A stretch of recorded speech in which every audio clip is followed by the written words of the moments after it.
देव भगवान की जय। प्यारे कृष्ण कन्हैया लाल की जय। श्री गर्ग संहिता द्वारका खंड चल रहा है और आज है तीसरा अध्याय, बलदेव जी का रेवती के साथ विवाह। नारद जी कहते हैं, राजन, इस प्रकार मैंने तुमसे भगवान के द्वारका में निवास का कारण बताया। अब उन परमेश्वर बंधुओं के विवाह आदि के सारे वृत्तांत सुनाऊंगा। मिथिलेश्वर, तुम पहले बलदेव जी के विवाह का वृत्तांत सुनो, जो समस्त पापों को हर लेने वाला तथा आयु की वृद्धि करने वाला उत्तम साधन है। सूर्यवंश में महामनस्वी राजा आनर्त हुए, जिनके नाम से भयंकर गर्जना करने वाले समुद्र के तट पर आनर्त देश बसा हुआ था। राजा आनर्त के एक रैवत नाम का पुत्र हुआ, जो गुणों की खान तथा चक्रवर्ती राजा के लक्षणों से संपन्न था। उसने कुशस्थलीपुरी का निर्माण करके वहीं रहकर राज्य शासन किया। रैवत के 100 पुत्र थे और रेवती नाम वाली एक कन्या। वह सर्वोत्तम चिरंजीवी तथा सुंदर वर पाने की इच्छा रखती थी।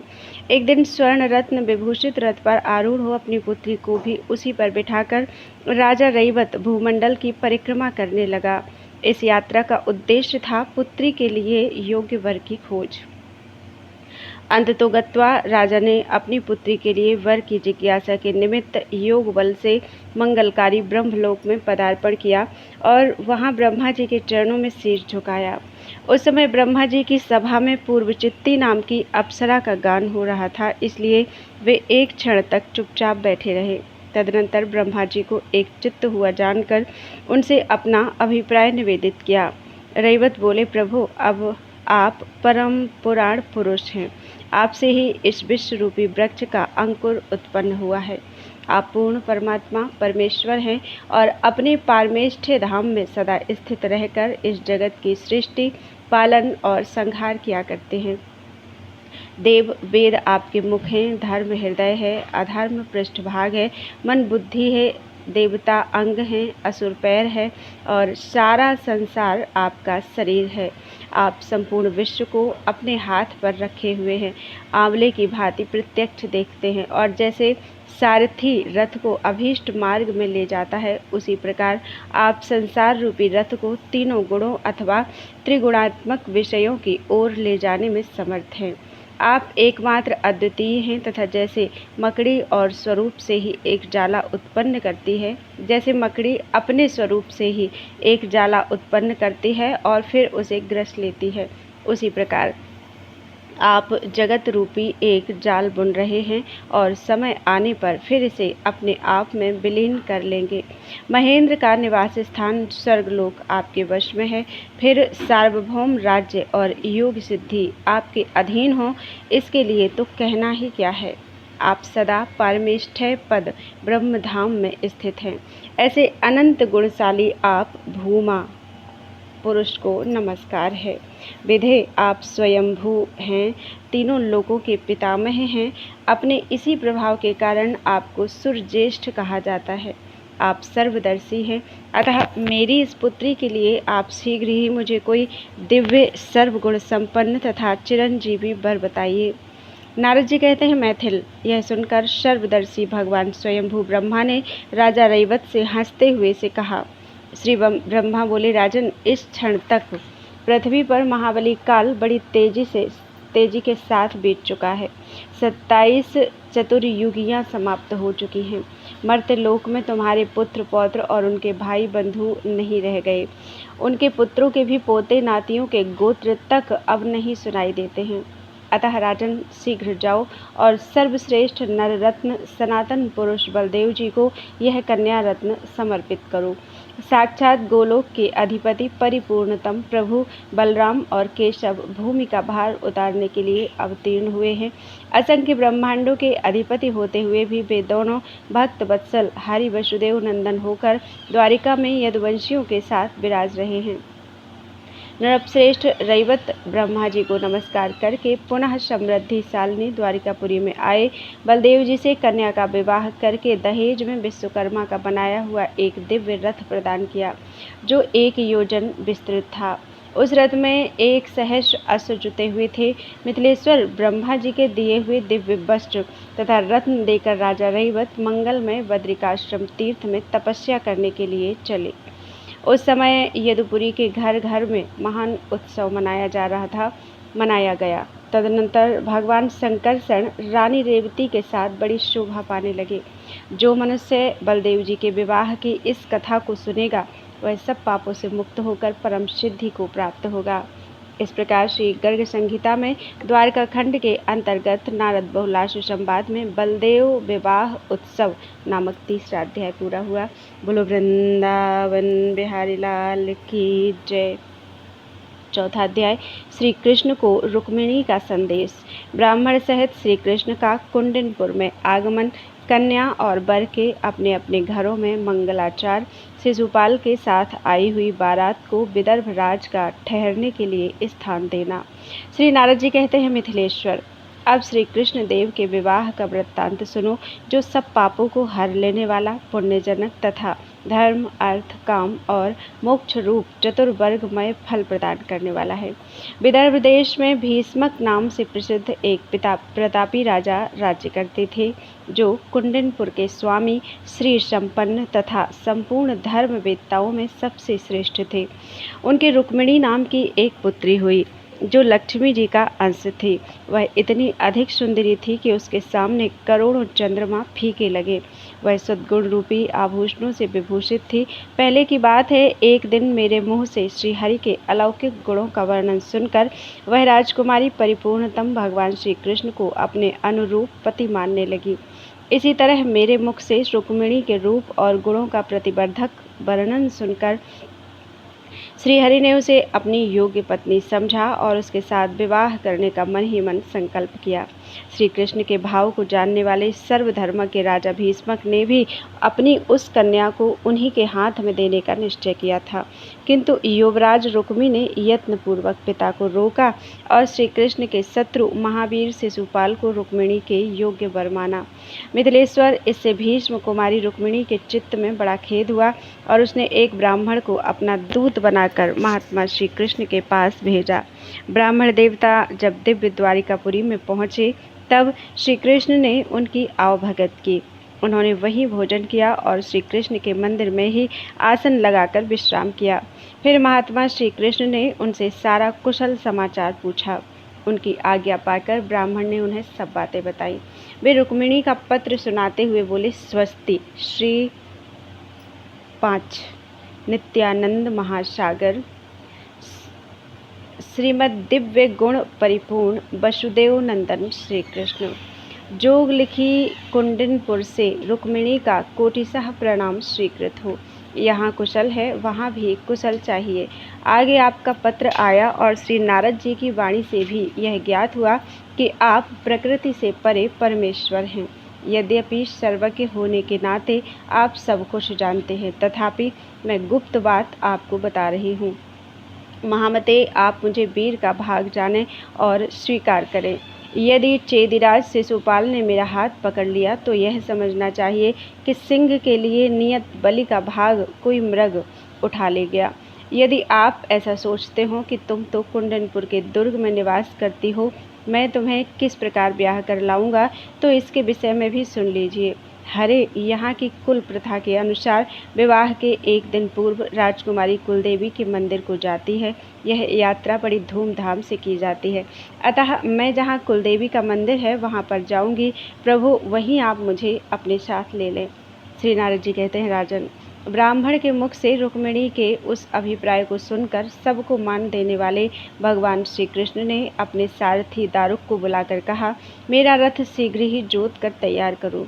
पिछली रात में वैकुंठ से प्राप्त हुए उस रथ को, जो किंकिणी जाल से युक्त और सुवर्ण एवं रत्नों से जटित था, शैव्य, सुग्रीव, मेघपुष्प और बलाहक नाम के श्रेष्ठ अश्वों से जोतकर दारुक ने सुसज्जित किया। घोड़े चंचल तथा चारों चामरों से विभूषित थे। उनसे युक्त सहस्रों सूर्यों के समान तेजस्वी उस दिव्य विशाल रथ पर लक्ष्मीपति श्री कृष्ण ने पहले तो अपने हाथ से उस ब्राह्मण देवता को बैठाया और स्वयं सारथी की पीठ पर अपने श्री चरण कमल रखकर वे रथ पर आरूढ़ हुए। राजन, इस प्रकार भगवान श्री कृष्ण विदर्भ देश को चले। श्री कृष्ण अकेले ही समस्त राजमंडल के बीच से राजकन्या को हर लाने गए हैं। इस समाचार से बलराम जी को युद्ध की आशंका हुई, अतः वे भाई की सहायता करने के लिए समर्थ बल वाहन से युक्त संपूर्ण यादव सेना को लेकर विपक्षी राजाओं को जीतने के लिए पीछे से शीघ्रतापूर्वक गए। प्रातःकाल होते होते ब्राह्मण और रथ के साथ भगवान श्री कृष्ण कुंडनपुर के उपवन में जा पहुँचे। वहाँ एक इमली के वृक्ष के नीचे घोड़े की झूल बिछाकर वे बैठ गए। उस स्थान से कुछ दूरी पर उत्तम कुंडनपुर दिखाई देता था। वह नगर बहुत बड़े दुर्ग से घिरा हुआ था, 7 योजन गोलाकार भूमि पर बसा हुआ था। वहाँ जल से भरी हुई 3 परिखाएं थीं, जो दुर्लंघ और दुर्गम थीं। उनकी चौड़ाई 100 धनुष थी। वे परिखाएं चौमासे की नदी के समान जल से भरी हुई थी। दुर्ग की दीवार 50 हाथ ऊंची थी। नगर में रमणीय अट्टालिकाएं शोभा पाती थीं, जिनके सुनहरे शिखर पर सोने के कलश उद्भासित होते थे। ध्वज के ऊपर चमकती हुई पताकाएं फहरा रही थीं। कबूतर और मोर आदि पक्षी जहाँ तहाँ उड़ रहे थे। शिशुपाल को अपनी कन्या देने के लिए उद्यत होकर राजा भीष्मक ने रत्न मंडप में वैवाहिक सामग्री का संचय कराया। राजन, नारियों द्वारा गाए जाने वाले गीत और मंगलाचार से युक्त सुंदर भवन में रुक्मिणी उसी प्रकार शोभा पा रही थी, जैसे सिद्धियों से भूमि की शोभा होती है। अथर्ववेद के विद्वानों ने रुक्मिणी को भली भांति नहलाकर रत्नमय आभूषण तथा वस्त्र धारण करवाए और वेद मंत्रों द्वारा शांति कर्म करके वधू की रक्षा की। महामनस्वी राजा भीष्मक ने ब्राह्मणों को 1 लाख भार सोना, 2 लाख भार मोती, सहस्त्र भार वस्त्र और 6 अरब गायें दान में दी। उसी प्रकार दमघोष पुत्र शिशुपाल के लिए भी ब्राह्मणों ने पहले परम शांति का विधान करके रक्षाबंधन कराया। ब्राह्मणों द्वारा जब शिशुपाल का मांगलिक स्नान कर्म संपन्न हो गया, तब उसे पीले रंग का रेशमी जामा पहनाकर सुशोभित किया गया। सिर पर मुकुट और मुकुट के ऊपर फूलों का सुंदर सेहरा सजाया गया। हार, कंगन, भुजबंद और चूड़ामणि से विभूषित हुए शिशुपाल की मांगलिक गाजों बाजों के साथ गंध और अक्षत द्वारा विशिष्ट पूजा की गई। आचार लाजों से शिशुपाल को सुंदर बर सजाकर ऊंचे हाथी पर चढ़ाया गया। उसके साथ बारात लिए दमघोष निकले।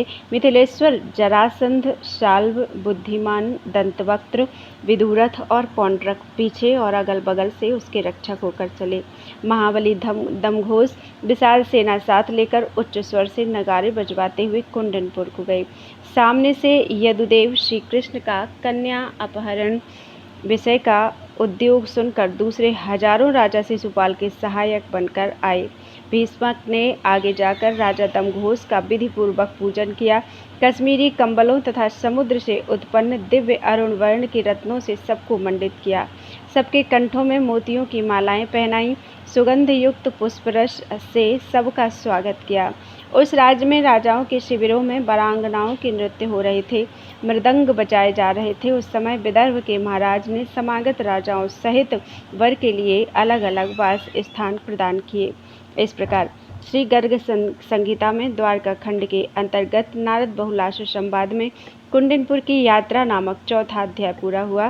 बोलो वृंदावन बिहारी लाल की जय।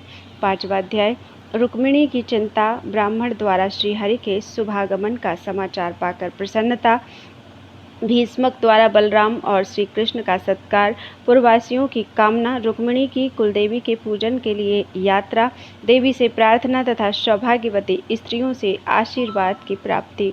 श्री नारद जी कहते हैं, राजन, श्री कृष्ण चंद्र के चरणारविंद का चिंतन करती हुई कमल लोचना भीष्म कुमारी रुक्मिणी उनके बिना जीवन को व्यर्थ मानने लगी। वह निरंतर घनश्याम का ही ध्यान करती थी। इसी अवस्था में वह मन ही मन कहने लगी। रुक्मिणी बोली, अहो, मेरे विवाह का मुहूर्त आने में अब एक ही रात बाकी रह गई है, किंतु मेरे प्रियतम श्री कृष्ण चंद्र नहीं आए। मैं नहीं जानती कि इसमें क्या कारण है। जो ब्राह्मण देवता उनके पास गए थे वे भी अब तक लौट कर नहीं आए। हे विधाता, इसमें क्या हेतु है। ये यदुकुल तिलक देवेश्वर श्री कृष्ण निश्चय ही मुझ में कोई दोष देखकर मेरा पाणी ग्रहण करने के निमित्त अधिक उद्योगशील होकर नहीं आ रहे हैं। हाय विधाता, अब मैं क्या करूं। हाय मुझ अभागिनी के लिए विधाता अनुकूल नहीं है। चंद्रशेखर, भगवान शिव तथा गणेश जी भी प्रतिकूल हो गए हैं। भगवती गौरी ने भी मुझसे मुँह फेर लिया है और गौ तथा ब्राह्मण भी मेरे अनुकूल नहीं हैं। श्री नारद जी कहते हैं, राजन, इस तरह चिंता में पड़ी हुई वह भीष्मक कुमारी राजकुमारी महल की अट्टालिकाओं में चक्कर लगाती हुई ऊंचे शिखर से श्री कृष्णचंद्र की बाट देखने लगी। इतने में ही रुक्मिणी का बायां अंग फड़कने लगा, मानो वही उनकी शंका का उत्तर या समाधान था। काल को जानने वाली सर्वमंगला श्री भीष्मक नंदिनी उस अंग स्फुरण से बहुत प्रसन्न हुई। उसी समय श्री कृष्ण का भेजा हुआ ब्राह्मण तत्काल वहां आ पहुंचा।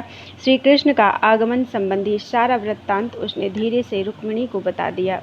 इससे श्री भीष्मक राजकुमारी को बड़ा हर्ष हुआ और वह ब्राह्मण देवता के चरणों में प्रणत होकर बोली, विप्रवर, मैं तुम्हारे वंश से कभी दूर नहीं जाऊंगी, अर्थात तुम्हारी कुल परंपरा में धर्म संपत्ति का कभी अभाव नहीं होगा। यह मेरा प्रतिज्ञापूर्ण वचन है। विदर्भराज भीष्मक ने जब सुना कि मेरी कन्या का विवाह देखने के लिए उत्सुक होकर बलराम और श्री कृष्ण दोनों भाई पधारे हैं, तब वे ब्राह्मणों के साथ उन्हें लिवा लाने के लिए निकले, किंतु उन्हें उनके प्रभाव का पूर्ण परिज्ञान था। मंगल पात्रों में गंध और अक्षत भरकर वस्त्र तथा रत्न राशि रखकर मांगलिक गाजे बाजे के साथ वे आए। मधुपर्कों के कोटिशः कलश समूह सजाकर राजा ने बलराम और श्री कृष्ण दोनों परमेश्वर बंधुओं का विधि पूर्वक पूजन किया। पूजन करके वे मन ही मन यह सोचकर अत्यंत खिन्न हो गए कि अहो, मैंने इन्हीं को अपनी कन्या क्यों नहीं दी। उनको सेना सहित आनंद वन में ठहराया और उन्हें प्रणाम करके वे अपने महल में लौट आए। तीनों लोकों की लावण्य की निधि परमेश्वर श्री वसुदेव नंदन का आगमन सुनकर कुंडनपुर के निवासी वहां आए और अपने नेत्रपुटों से उनके मुखारविंद की मकरंद सुधा का पान करने लगे। वे पूर्ववासी परस्पर इस प्रकार बात करने लगे, बंधुओं, रुक्मिणी तो इन भगवान श्री कृष्ण की ही पत्नी होने योग्य है, दूसरे किसी की नहीं। उन नगरवासियों ने श्री कृष्ण और रुक्मिणी का विवाह हो इसके लिए विधाता से प्रार्थना करते हुए कहा, अपने सारे पुण्य समर्पित कर दिए। वे श्री कृष्ण के लावण्य के बंधन में बंध गए थे। उन्होंने पुनः आपस में इस प्रकार कहा, यदि यहाँ इनका विवाह हो जाए तो ये कभी कभी स्वयं ससुर के घर अवश्य आया करेंगे। उस समय हम सब लोग निकट से इनका दर्शन करेंगे और कृतकृत्य हो जाएंगे। लोक में इनके दर्शन से वंचित होकर दीर्घ काल तक जीने से क्या लाभ। नरेश्वर, जब लोग इस प्रकार बातें कर रहे थे उसी समय भीष्मक राजकुमारी रुक्मिणी गिरिराज नंदिनी उमा का पूजन करने के लिए अपनी संपूर्ण सखियों के साथ अंतापुर से बाहर निकली। श्री कृष्ण ने उसके हृदय को हर लिया था। उस समय भेरी, मृदंग और दुंदुभी की जोर जोर से ध्वनि होने लगी। अच्छे गायक गीत गाने लगे, बंदीजन और मागध यशोगान करने लगे और वारांगनाओं का मनोहर नृत्य होने लगा। इन सब के साथ जय जयकार का मंगल घोष उच्च स्वर से गूंजने लगा। लक्ष्मी स्वरूपा रुक्मिणी कोटि चंद्रमंडल की कांति धारण कर रही थी। बाल रवि के समान दीप्तिमान कुंडल उनके कानों की शोभा बढ़ा रहे थे और पार्श्ववर्तनी परिचारिकाओं का समुदाय श्वेत छत्र लगाए व्यजन और चमकीले चामर डुलाते हुए उसकी सेवा में संलग्न थे।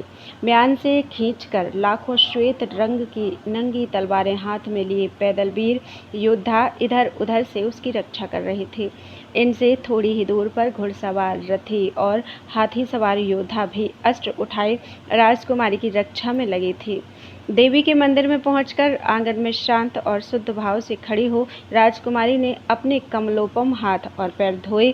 फिर मौन भाव से देवी के समीप जाकर उसने दोनों हाथ जोड़ भवभीति हारिणी भवानी की सेवा में इस प्रकार प्रार्थना की, दुर्गे, गणेश, कार्तिकेय आदि संतानों सहित शोभा पाने वाली शुभकारिणी भवानी शिवे, मैं तुम्हें सदा प्रणाम करती हूँ और यह वर मांगती हूँ कि प्रकृति से परे विराजमान साक्षात परमेश्वर भगवान श्री कृष्ण चंद्र मेरे पति हों। उस समय सखियाँ कहने लगीं, शुभे, इस तरह श्री कृष्ण का नाम न लो, चेदीराज शिशुपाल के उद्देश्य से वर मांगो। इस तरह बोलती हुई सखियों के बीच खड़ी भीष्मक नंदिनी पुनः भवानी के भवन में पूर्वोक्त प्रार्थना को ही दोहराने लगी। अम्ब, यह बालिका है, कुछ जानती नहीं, अतः आप इसकी बात पर ध्यान न दें। यूँ कहती हुई सखियों के बीच में स्थित हो रुक्मिणी ने गंध, अक्षत, धूप, आभूषण, पुष्पहार, पुष्प, दीपमाला, पुआ आदि भोग, वस्त्र, फल, गन्ने तथा तांबूल आदि अर्पण करके बड़ी भक्ति से भवानी की सेवा पूजा की। तदनंतर देवी को प्रणाम करके बहुत से आभूषण आदि द्वारा सौभाग्यवती स्त्रियों का पूजन करके राजकुमारी ने उन सबको प्रणाम किया। उन संपूर्ण सौभाग्यवती स्त्रियों ने रुक्मिणी को वर दिए और परम मंगलमय आशीर्वाद प्रदान किए। राजकुमारी, तुम्हारा रूप सौंदर्य सदा महारानी सतरूपा के समान अक्षय बना रहे। शील स्वभाव गिरिराज नंदिनी उमा के समान शोभित हो। तुम में पति सेवा का भाव अरुंधति के समान हो और क्षमा जनक नंदिनी सीता के समान। भीष्मक नंदिनी तुम्हारा सौभाग्य यज्ञ पत्नी दक्षिणा के समान और उत्तम वैभव शची के तुल्य हो। तुम्हारी वाणी सरस्वती के सदृश और पति भक्ति संतों की हरिभक्ति के समान हो। इस प्रकार श्री गर्ग संहिता में द्वारिका खंड के अंतर्गत नारद बहुलाश संवाद में रुक्मिणी का निर्गमन नामक 5वां अध्याय पूरा हुआ। बोलो वृंदावन बिहारी लाल की जय। 6वां अध्याय श्री कृष्ण द्वारा रुक्मिणी का अपहरण तथा यादव वीरों के साथ युद्ध में विपक्षी राजाओं की पराजय। श्री नारद जी कहते हैं, राजन, इस प्रकार ब्राह्मण पत्नियों के शुभ आशीर्वाद से अभिनंदित हो रुक्मिणी ने पुनः बार बार देवी और विप्र बंधुओं को प्रणाम किया। तत्पश्चात मौन व्रत का त्याग करके भीष्मक राजकुमारी सखी सहेलियों के साथ धीरे धीरे गिरिराज गृह से बाहर निकली। उस समय करोड़ों चंद्रमाओं के समान कांतिमती कमललोचना रुक्मिणी को वीर योद्धाओं ने अकस्मात इस प्रकार देखा, मानो निर्धनों को सहसा कोई उत्तम निधि मिल गई हो। घुड़सवार, रथी, हाथी सवार और पैदल जो रक्षक वहां आए थे वे सब रुक्मिणी पर दृष्टि पड़ते ही मोहित हो गए। उसके मुस्कान युक्त कटाक्ष कामदेव के धनुष से छूटे हुए तीखे बाणों के समान थे। उनसे आहत एवं पीड़ित हो समस्त सैनिक अपने अस्त्र त्याग कर पृथ्वी पर गिर पड़े। इसी समय घंटियों और मंजीरों के नाद से मुखरित तथा बैकुंठ स्थित नई श्रेयस नामक वन में उद्भूत अश्वों से जुते हुए फहराती हुई ऊंची पताका से अलंकृत तथा वायु के समान वेगशाली रथ द्वारा दारुक सारथी सहित श्रीहरि अपनी सेना की टक्कर से उस रक्षक सेना में दरार उत्पन्न करके तत्काल वहां उसी प्रकार घुसाए जैसे वायु कमल वन में बेरोक टोक प्रविष्ट हो जाती है। शत्रुओं के देखते देखते शीघ्र ही स्त्री समुदाय के पास पहुंचकर भगवान श्री कृष्ण ने भीष्मक नंदिनी रुक्मिणी को अपने रथ पर चढ़ाकर जैसे गरुण देवताओं के सामने से सुधा का कलश उठा ले गए थे उसी प्रकार उस राजकन्या का अपहरण कर लिया। राजन, उस समय वे शस्त्रों में उत्तम दिव्य सारंग धनुष को बारंबार टंकार रहे थे। तदनंतर बड़े वेग से अपनी सेना के भीतर श्रीहरि के लौट आने पर देवताओं की दुंदुभियां और यादवों के नगारे एक साथ ही बज उठे। सिद्ध और सिद्धों की कन्याएं तथा देवता लोग हर्ष से भरकर श्री कृष्ण के रथ पर नंदन बन के फूलों की वर्षा करने लगे। तब जय जयकार की ध्वनि के साथ बलराम सहित श्री कृष्ण धीरे धीरे वहां से जाने लगे, ठीक उसी प्रकार जैसे सिंह शियारों के बीच से अपना भाग लेकर मौज से चला जाता है। रुक्मिणी का हरण हो जाने पर उस समय बड़ा भारी कोलाहल मचा। रक्षक सैनिक आपस में ही शस्त्रों के प्रहार पूर्वक युद्ध करने लगे। जरासंध के वश में रहने वाले समस्त मानी नृपश्रेष्ठ इस घटना से प्राप्त हुए अपने पराभव और सुयश के नाश को नहीं सह सके। वे परस्पर कहने लगे, अहो, हम लोगों को धिक्कार है। हम धनुर्धर राजाओं के यश को गोपों ने उसी प्रकार हर लिया जैसे सियारों ने सिंहों के यश का अपहरण किया हो। इससे बढ़कर हमारी पराजय और क्या हो सकती है। यूँ कहकर सबके सब क्रोध से भर उठे और द्यूत क्रीड़ा एवं चौपड़ आदि खेलों को छोड़कर कवच और सेना से सुसज्जित हो उन्होंने युद्ध के लिए शस्त्र उठा लिए। क्रोध से भरा हुआ पौंड्रक 2 अक्षौहिणी सेना के साथ, महावीर विदुरथ 3 अक्षौहिणी सेना के साथ, अत्यंत दारुण दंतवक्र 5 अक्षौहिणी सेना के साथ, राजपुर का स्वामी राजा साल्व 3 अक्षौहिणी सेना के साथ तथा महाबली जरासंध 10 अक्षौहिणी सेना के साथ महामनस्वी यादवों के समक्ष युद्ध के लिए आ पहुँचे। चेदिराज शिशुपाल के पक्ष वाले अन्य सहस्त्रों योद्धा भी श्री कृष्ण के सामने धनुष को टंकारते हुए युद्ध के लिए आधम के। प्रलय काल के महासागर की भांति उस विशाल सेना को देखकर यदुश्रेष्ठ योद्धा उसे पार करने के लिए श्री कृष्ण के पास आ गए। श्री कृष्ण ही उनके केवट और जहाज थे। देवता और दानवों की भांति उन स्वकीय एवं परकीय सैनिकों में अत्यंत अद्भुत तथा रोमांचकारी तुमुल युद्ध होने लगा। उस संग्राम में रथी रथियों के साथ, पैदल पैदलों के साथ, हाथी सवारों के साथ और घुड़सवार घुड़सवारों के साथ जूझने लगे। शस्त्रों की वर्षा से अंधकार सा छा गया। उस समय रुक्मिणी को भय से बेहुल हुई देख भगवान श्री कृष्ण ने अभय दान देते हुए कहा, डरो मत। बलदेव जी के छोटे भाई वीरवर गद अपने महान धनुष को कंपित करते हुए शत्रुओं की सेना में उसी प्रकार घुस गए जैसे वन में दावन नल। गद के बाणों से अंगों को विदीर्ण हो जाने के कारण कितने ही रथी योद्धाओं के कवच कटकर छिन्न भिन्न हो गए। घोड़े और सारथी मारे गए तथा वे स्वयं भी प्राण शून्य होकर पृथ्वी पर गिर पड़े। पैदल योद्धाओं के पैर कट गए। राजन, गद के बाणों से व्यथित होकर शत्रु योद्धा आंधी के उखाड़े हुए वृक्षों की भांति धराशायी हो गए। नरेश्वर घोड़ों पर चढ़े हुए कितने ही वीर गद के बाणों से विदीर्ण हो समरांगण में बृहति फल की भांति घोड़ों सहित गिर पड़े। इसी प्रकार गद के बाणों से कुंभ स्थल फट जाने के कारण बीच बीच से विदीर्ण हुए हाथी कुष्मांड के टुकड़ों की भांति पृथ्वी पर पड़े शोभा पा रहे थे। तदनंतर शत्रुओं की सारी सेना भाग चली। यह देख गदा युद्ध विशारद महाबली शाल्व ने गद के ऊपर अपनी गदा से आघात किया। गदा की चोट खाकर गदा युद्ध के प्रभाव को जानने वाले धनुर्धर गद धनुष द्वारा युद्ध करना छोड़कर तत्काल मन से अत्यंत व्यथा का अनुभव करते हुए युद्ध भूमि में गिर पड़े। गिरकर भी वे सहसा उठ खड़े हुए और तत्काल बलदेव जी की दी हुई गदा को गद ने अपने हाथ में ले लिया। लाख भार लोहे की बनी हुई वह भारी गदा कौमोदकी के समान सुदृढ़ थी। उसके द्वारा गद ने राजा साल्व पर उसी प्रकार चोट की जैसे इंद्र ने वज्र द्वारा किसी पर्वत पर आघात किया हो। गदा के प्रहार से व्यथित होकर राजा साल्व जब पृथ्वी पर गिर पड़ा तब पौंड्रक, जरासंध, दंतवक्र और विदुरथ ये चारों वीर गद के प्रति रोष से भरे हुए वहां आ पहुंचे। महावीर पौंड्रक ने भी जैसे कोई कटु वचनों से मित्रता के संबंध को नष्ट कर देता है उसी प्रकार 10 तीखे बाण मारकर गद के रथ पर फहराती हुई पताका को काट डाला। राजेंद्र तत्पश्चात दंतवक्र ने गदा की चोट से गद के सुंदर रथ को भी इस तरह चूर चूर कर डाला मानो किसी ने डंडे की मार से मिट्टी का सुंदर घड़ा फोड़ डाला हो। विदेहराज, इसी प्रकार जरासंध ने उस रथ के घोड़े मार डाले और विदुरथ ने सारथी को तीखे बाणों से पृथ्वी पर मार गिराया। तब मुसल हाथ में लेकर बलवान बलदेव जी बड़ी तीव्र गति से वहां आ पहुंचे और उन्होंने दंतवक्र के विकराल एवं भयानक मुख पर बड़े जोर से प्रहार किया।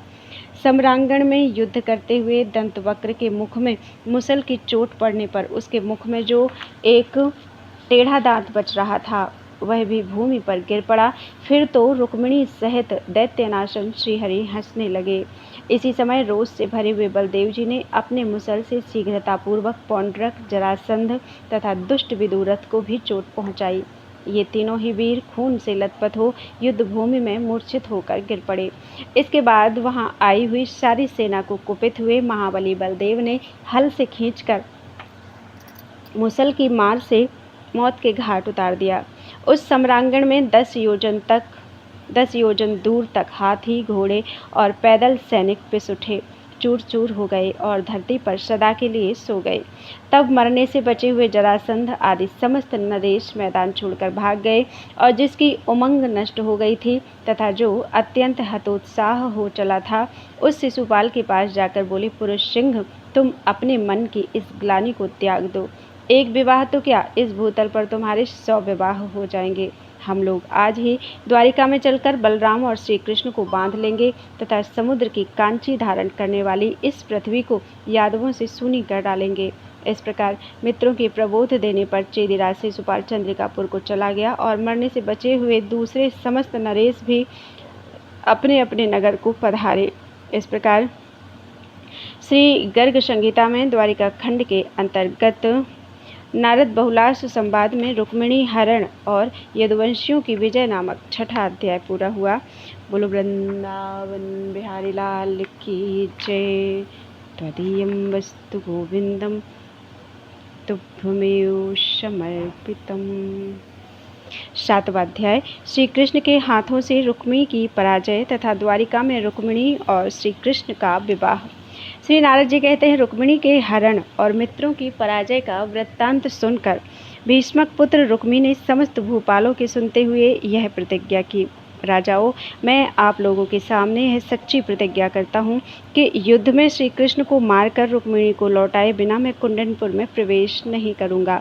यूँ कहकर उस महाउद्भट वीर ने दिव्य कवच धारण किया जो ठोस एवं श्याम वर्ण का था।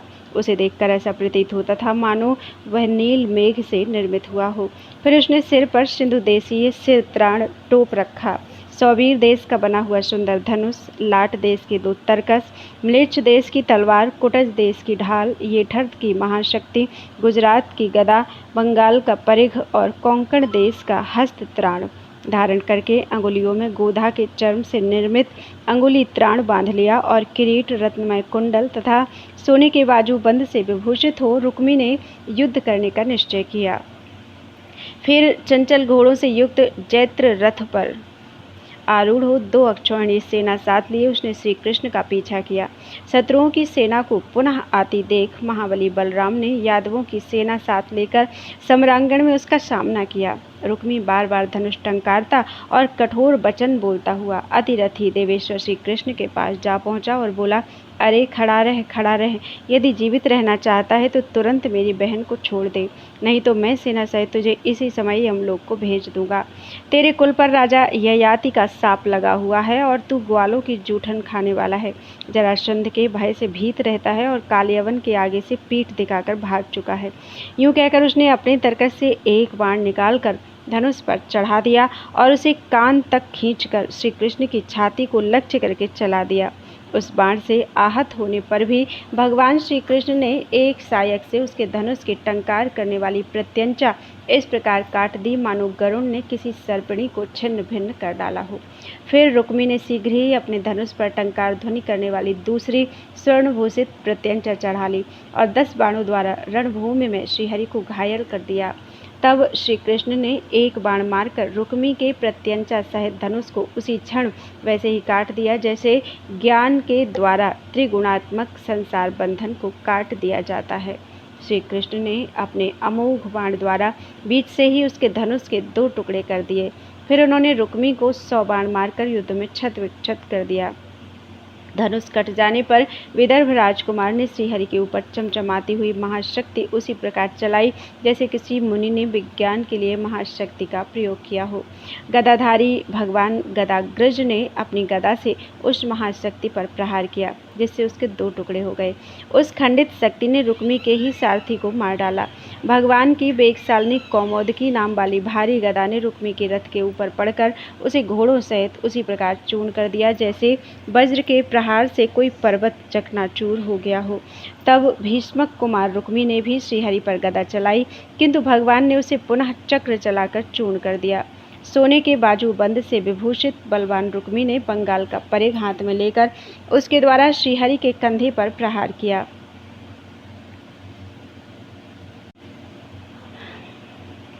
और उस युद्धभूमि में मेघ के समान गर्जना करने लगा। परिघ से ताड़ित होने पर भी पुष्पमाला के आघात को कुछ भी न गिरने वाले हाथी की भांति भगवान अविचल रहे। उन्होंने उसी परिघ से सम्रांगण में रुक्मी पर आघात किया। परिघ की चोट खाकर रुक्मी मन ही मन कुछ व्याकुल हो उठा।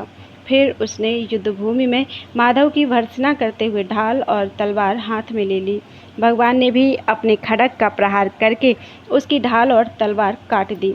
उस खड्ग के अग्रभाग से रुक्मी का सिर, त्राण और विशाल कवच कटकर गिर पड़े। लगे हाथ उसके दस्ताने भी काट दिए गए। अब उस युद्ध में रुक्मी के हाथ में केवल तलवार की मुट्ठी रह गई थी। उस दशा में अपने पास आए हुए रुक्मी को श्रीहरि ने भुजदंडों से पकड़कर पृथ्वी पर दे मारा और जैसे मृग के ऊपर सिंह सवार हो जाए उसी प्रकार वे उसके ऊपर चढ़ गए तथा रोषपूर्वक तीखी धार वाले अपने नंदक नाम के खड्ग को हाथ में ले लिया।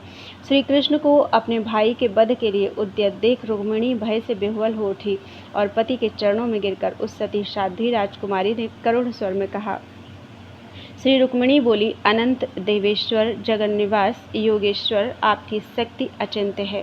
आप इस जगत के पालक हैं, अतः करुणा सागर आपके द्वारा साल के समान विशाल भुजा वाले मेरे भाई का वध होना उचित नहीं है। श्री नारद जी कहते हैं, राजन, डर के मारे विलाप करती हुई रुक्मिणी का मुंह दुख के कारण सूख गया था, उसका कंठ रुंध गया था। अपनी प्रिया सती रुक्मिणी की ऐसी अवस्था देखकर श्रीहरि रुक्मी के वध से विरत हो गए। फिर उसी के कमरबंध से बांधकर तीखी धार वाली खड़क से श्रीहरि ने रुक्मी के आधे मुख की दाढ़ी मूंछ के बाल साफ कर दिए। इतने में ही 2 अक्षौहिणी सेना को परास्त करके सैनिकों सहित बलराम जी वहां आ पहुंचे। उन्होंने देखा कि रुक्मी कुरूप और दीन अवस्था में बंधा पड़ा है। फिर तो उनके हृदय में दया आ गई और उसका बंधन खोलकर बलराम जी ने श्रीहरि को फटकारते हुए कहा, कृष्ण, तुमने यह अच्छा नहीं किया। यह लोक निंदित कर्म है। अपनी पत्नी के भाइयों के साथ इस प्रकार परिहास नहीं किया जाता। जिसके बड़े भाई को तुमने विरूप कर दिया, वह रुक्मिणी भाई की इस दुर्दशा से चिंतित होकर तुम्हें क्या कहेगी। श्री कृष्ण से यूं कहकर वे रुक्मिणी से बोले, कल्याणी, तुम शोक न करो, शुचिस्मृते स्वस्थ हो जाओ। आर्य कुमारी महामते, तुम शोक बिल्कुल छोड़ दो, मन में दुख मत मानो। प्रिय अथवा अप्रिय जो भी प्राप्त होता है वह सब मैं काल का किया हुआ मानता हूँ। जैसे घनमाला वायु के अधीन होती है, उसी प्रकार यह सारा जगत काल के वशीभूत है। उस काल को तुम कलना करने वालों का स्वामी परमेश्वर एवं विष्णु समझो। मैं और मेरा यह भाव ही जगत के लिए बंधन का कारण होता है। अहंता और ममता से रहित भाव ही मोक्ष है, इसमें संशय नहीं है। सुख और दुख देने वाला दूसरा कोई नहीं है। यह सब लोगों का अपना भ्रम ही है। शत्रु, मित्र और उदासीन की कल्पना संसारी लोगों द्वारा अज्ञान के कारण की गई है। इस प्रकार भगवान बलराम के समझाने पर भीष्मक पुत्र रुक्मी वैमनस्य छोड़कर चला गया और रुक्मिणी को भी प्रसन्नता हुई। रुक्मी का मनोरथ व्यर्थ हो चुका था। बलराम और श्री कृष्ण के द्वारा जीवित छोड़ दिए जाने पर अपने विरूप करण की घटना को याद करके उसने तपस्या में लग जाने का विचार किया, किंतु मुख्य मंत्रियों के मना करने पर उसने तप का विचार छोड़ दिया। तथापि कुंडनपुर में फिर पैर नहीं रखा। रुक्मी ने अपने निवास के लिए भोजकट नामक एक उत्तम नगर का निर्माण कराया। राजन, बलराम और यदुवंशी योद्धाओं से घिरे हुए रुक्मिणी सहित भगवान गोविंद अपनी विजय दुंदुभी बजवाते हुए द्वारिका को चले गए। वहाँ बड़ा भारी उत्सव मनाया गया। मार्गशीर्ष मास में साक्षात श्रीहरि ने वैदिक विधि के अनुसार रुचिर मुख वाली रुक्मिणी के साथ विवाह किया। रुक्मिणी पति श्रीहरि का विवाह संपन्न हो जाने पर रुक्मिणी देवी उनके रुक्म मंदिर सुवर्णमय भवन की शोभा बढ़ाने लगी। पुण्यवती द्वारिकापुरी उस समय देवराज इंद्र की अमरावती के समान सुशोभित हो रही थी। भीष्मक नंदिनी रुक्मिणी के विवाह की इस विचित्र कथा को जो भक्तिभाव से सुनता और सुनाता है, वह भक्त इस लोक में भी वैभव से संपन्न रहता है और देहावसान के पश्चात वह मोक्ष का भागी होता है। इस प्रकार श्री गर्ग संहिता में द्वारका खंड के अंतर्गत नारद बहुलाश संवाद में श्री रुक्मिणी का विवाह नामक 7वां अध्याय पूरा हुआ। बोलो वृंदावन बिहारी लाल की जय। त्वदीयं वस्तु गोविंदम तुभ्यमेव समर्पितम्।